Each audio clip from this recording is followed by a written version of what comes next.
कल हमने माध्य निकालना सीखा था।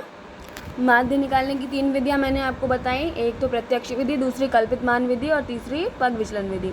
आज हम बहुलक के बारे में पढ़ेंगे। तो बहुलक क्या होता है? दिए गए प्रेक्षण में वह मान जो सबसे अधिक बार आया हो, यानी कि उस प्रेक्षण का मान जिसकी बारंबारता अधिकतम है। उदाहरण, ये कोई क्वेश्चन है जिसमें 5, 9, 2, 5, 4, 2, 5 प्रेक्षण दिए हुए हैं। इसमें सबसे अधिक बार क्या आ रहा है? 5। देखिए 5 3 बार आ रहा है ना, तो मैंने क्या बताया? बहुलक वो है जो सबसे अधिक बार आए। इसमें 5 3 बार आ रहा है, तो यहाँ पर बहुलक क्या हो गया? 5। अगला क्वेश्चन है, ये प्रेक्षण दिए हुए हैं, ये बारंबारता दी हुई है। 25, 45, 55, 35, 65, 14, 24, 20, 16, 6। एक और लाइन क्या लिखवाई थी? उस प्रेक्षण का मान जिसकी बारंबारता अधिकतम हो, उसको भी हम बहुलक कहते हैं। यहाँ पर बारंबारता दी हुई है 14, 24, 20, 16, 6। सबसे अधिक बारंबारता आपको कौन सी नज़र आ रही है? 24। तो उस बारंबारता के सामने का प्रेक्षण कौन सा है? 45। तो सर्वाधिक बारंबारता है 24, उसके सापेक्ष प्रेक्षण है 45, अतः बहुलक क्या हुआ? 45। बच्चे क्या गलती करते हैं? बारंबारता अधिकतम देखी 24, इसी को लिखा है, यही हमारा बहुलक है आंसर। ये गलती नहीं करनी है, ये गलत है। बारंबारता अधिकतम के सापेक्ष जो प्रेक्षण होगा वो बहुलक होगा, ना कि अधिकतम बारंबारता को बहुलक कहा जाएगा। समझ में आ रहा है अंतर? हाँ। अगला टॉपिक है वर्गीकृत आंकड़ों का बहुलक। यदि वर्गीकृत आंकड़े हैं, अभी यहाँ पर क्या है? डायरेक्ट प्रेक्षण दिए हुए थे, अभी तक हमने मान निकाला, उसमें वर्गीकृत आंकड़े थे 0 से 10, 10 से 15, 15 से 20, इस तरीके से आंकड़े थे। ऐसे ही अगर वर्गीकृत आंकड़ा है तो उसका हम बहुलक कैसे निकालेंगे? उसका फॉर्मूला है L + F1 - F0 या F0 बटे 2F1 - F0 - F2 × H। अब हम देख लेंगे कि इन सब का क्या मतलब है। जहाँ L बराबर क्या होगा?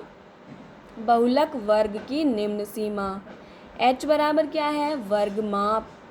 F1 क्या है? बहुलक वर्ग की बारंबारता। F0 क्या है? बहुलक वर्ग से ठीक पहले वर्ग की बारंबारता। और F2 क्या है? बहुलक वर्ग के ठीक बाद में आने वाले वर्ग की बारंबारता।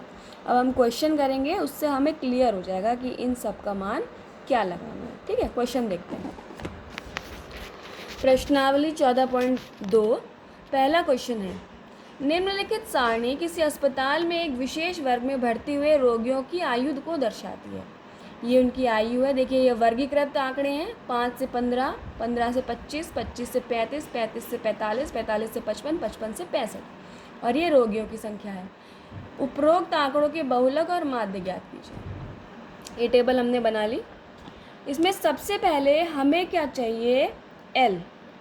क्वेश्चन में देख रहे हैं आप, सबसे पहले हमें L चाहिए, यानी कि बहुलक वर्ग की निम्न सीमा। अब इसमें बहुलक वर्ग क्या है? हमें कैसे पता चलेगा कि इसमें बहुलक वर्ग क्या है? तो हम देख लेंगे सबसे अधिक बारंबारता कौन सी है, सबसे ज़्यादा बार कौन सा नंबर आ रहा है, सबसे ज़्यादा बड़ा नंबर कौन सा है? 23 है। ये हो गई अधिकतम बारंबारता। बारंबारता में जो भी सबसे बड़ा नंबर हो, सबसे बड़ी संख्या हो, वही हमारी अधिकतम बारंबारता होती है। जो अधिकतम बारंबारता है उसके सामने वाला जो वर्ग है वही कहलाता है हमारा बहुलक वर्ग। समझ में आया? तो अधिकतम बारंबारता 23, उसके सापेक्ष वर्ग कौन सा है? 35 से 45। तो हमारा बहुलक वर्ग कौन सा हो गया? 35 से 45।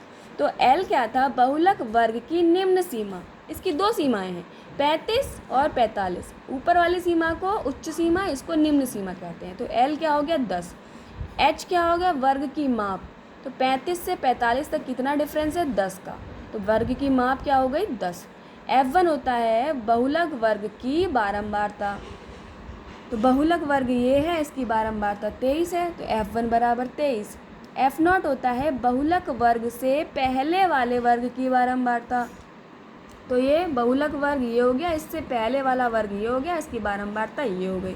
तो F0 बराबर 21। F2 होता है बहुलक वर्ग के बाद वाले वर्ग की बारंबारता। ये हमारा बहुलक वर्ग, इसके बाद वाला वर्ग ये है, इसकी बारंबारता 14 है, तो ये 14 मिल गया। ठीक है, सारे मान हमें पता लग गया, फॉर्मूले में रख देंगे, आंसर निकल आएगा।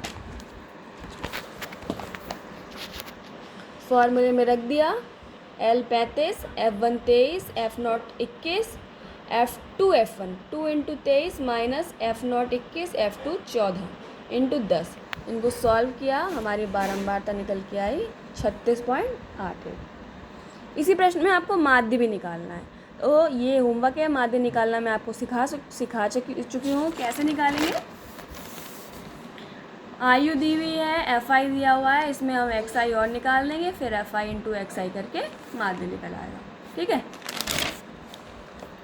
अगला क्वेश्चन, निम्न आंकड़े किसी गांव के 200 परिवारों के कुल मासिक घरेलू व्यय के बंटन को दर्शाते हैं। इन परिवारों का बहुलक मासिक व्यय ज्ञात कीजिए। साथ ही माध्य मासिक व्यय भी ज्ञात करना है। ये आंकड़े दिए हुए हैं, ये हमारा वर्ग दिया है, वर्गीकृत डाटा है, ये वर्ग है और ये है बारंबारता।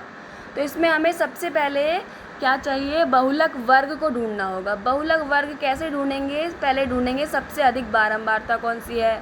तो सबसे अधिक बारंबारता कौन सी होगी? 40। तो 40 के सामने वाला जो वर्ग है वो हमारा हो जाएगा बहुलक वर्ग। ठीक है। अधिकतम बारंबारता 40, उसके सापेक्ष वर्ग 1500 से 2000, तो ये हमारा बहुलक वर्ग हो गया 1500 से 2000। एल हमारा क्या है? बहुलक वर्ग की निम्न सीमा 1500। F1 क्या है? बहुलक वर्ग की बारंबारता 40। H क्या है? वर्ग की माप 1500 से 2000 के बीच कितना डिफरेंस है? 500। F0 क्या है? बहुलक वर्ग के पहले वाले वर्ग की बारंबारता, वो है टेबल से देख लेंगे 24। F2 क्या है? बहुलक वर्ग के बाद वाले वर्ग की बारंबारता, ये भी हम टेबल से देख लेंगे, ये क्या है? 33। फॉर्मूला है L plus F1 minus F0 upon 2 F1 minus F0 minus F2 into H। सारे मान हमें पता चल गए हैं, इन सारे मानों को फॉर्मूले में रख देंगे। इसको सॉल्व करने पर ये बहुलक निकल के आ जाएगा। होमवर्क, इसमें माध्य आपको खुद निकालना है। बहुत बार बता चुकी हूँ और बहुत क्वेश्चन करा चुकी हूँ, ये आपको खुद करना है। प्रश्नावली 14.2 के क्वेश्चन नंबर 2, 4, 5, 6 ये होमवर्क है। बहुलक निकालना सबसे सरल काम है, तो ये होमवर्क फटाफट करके मुझे फ़ोटो भेजेंगे।